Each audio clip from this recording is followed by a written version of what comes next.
Welcome to my March book recommendations video. If you haven't seen my January or my February book recommendations video, basically, I made a Goodreads account, I challenged myself to read 52 books in a year, in 2017, and I'm trying to read them all, and then every month I'm going to make a YouTube video just kind of talking about what books I read this month, and if they were good, and if I would recommend them. So I read quite a bit in March. I read almost 5 books. I'll talk a little bit about the book I'm currently reading, but I read 4 complete books in March, so I'll go through them real quick. So the first one I read is called Liar and Spy. It's by Stead.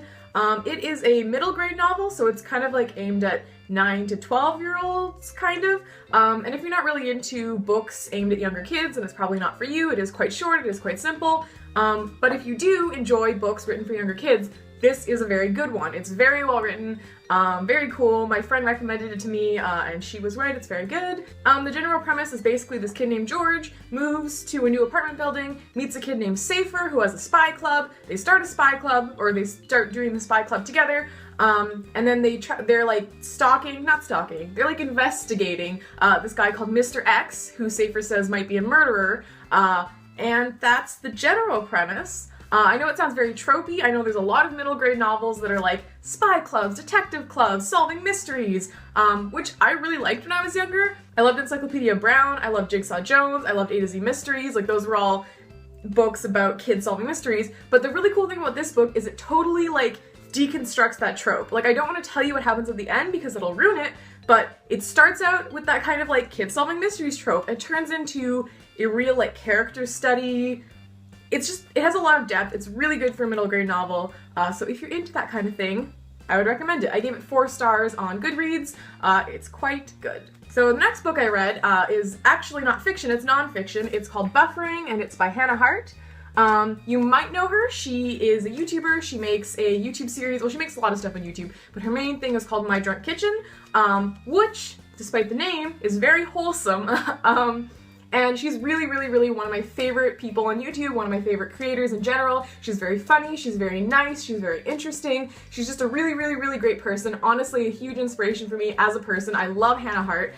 She wrote a previous book, which was a cookbook, like a half cookbook, half kind of life stories thing, called My Drunk Kitchen, which is also the name of her YouTube series. And then recently she came out with this memoir, like life story memoir called Buffering, and it is very good. It's just like talking about her life, but she's had a very interesting, difficult life, and she has a lot of really good insights. It's just really good. If you know of Hart, I would definitely recommend reading this book, and if you don't know about her, I would recommend looking her up on YouTube and discovering her and then reading this book, because I would really recommend her just like as a human being. She's fantastic. I really love her, and her memoir is really good. So I give it 5 stars on Goodreads. I loved it. I read it in like a couple days. Super good. The next book I read was also super good. It's called Nimona, and it's by Noelle Stevenson, and it was originally a web series, or a web comic. It was originally a web comic, and then she ended up publishing it as a graphic novel and winning awards. It is so good. I heard about it years ago. I always like meant to read it. I was like, wow, it sounds great. Finally picked it up and read it. So good. It's a fantasy story about a girl named Nimona who is a shapeshifter who becomes the sidekick of an evil villain named Hart. And they're sort of in like a really funny, anachronistic world. Like, it's sort of like a medieval fantasy world, but also very like modern. It's just a great. I love anachronistic stories. It does it super well. Like, it starts out very funny, and then there's a lot of depth to the characters. So good. I don't want to spoil stuff because I didn't know much about it going into it, other than that it was supposed to be really good. It was really good, and it surprised me a lot. It develops a lot of depth. The art style is great. I love the art. You can kind of get a look at it. It's kind of like simple and cartoony, but in a really good way. I follow Noelle Stevenson on Twitter. She does a lot of other cool comic stuff. She's a great person, and this is a great graphic novel. So I would definitely recommend this comic. I love it so much. I'm sad that it took me so long to read it. I knew about it for ages, and I just kept putting it off because I didn't have time or whatever. So good. Nimona, 5 stars on Goodreads, absolutely loved it. The next book is also nonfiction, and might be kind of weird if you like a lot of fiction stuff, but it is called Super Mario, and it is a nonfiction book about the history of Nintendo. Specifically about like their Mario games, but just sort of the history of Nintendo in general, because Mario is a big part of Nintendo's history. It's That's completely what it is. It's just the history of Nintendo, but it's written in a really engaging way. I think video game history is really, really interesting. Just personally, it's something that interests me. So I picked it up for that reason, but then I didn't expect it to be so engagingly written. Like, I couldn't put it down, which is really weird for a nonfiction story. Like, usually you're like, oh, this is interesting, but like, I can put it aside. But like, it was just written in a way that like captivated me. So if you're at all interested in video game history, Super Mario by Jeff Ryan, definitely would recommend. And if you don't think you're interested in video game history, maybe this will make you interested in video game history. I wasn't necessarily interested in video game history until I took a class about video game history, and then taking that class made me realize like, wow, this is a really interesting topic. And that's what got me into it, so maybe this book will get you into it. So, Super Mario by Jeff Ryan, a very good nonfiction book if you're at all interested in video games. And those are the 4 books I read this month. I'm also going to mention real quick, I'm currently reading The Song of Achilles by Madeline Miller.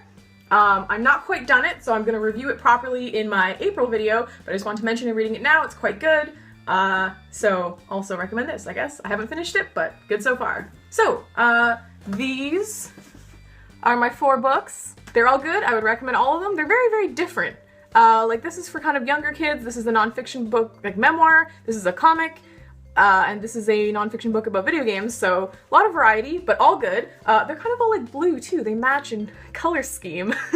Yeah, super good. So my new total out of 52, I've now read 5, 6, 7, 8, 9. I've now read 9 books out of 52. I'm still kind of behind on my like 4 books a month goal, but I'm getting there.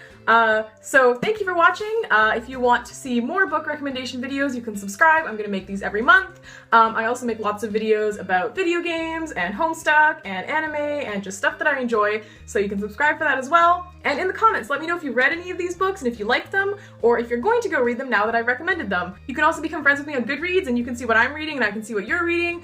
And you can also like this video. So thanks for watching, and yep, that's it.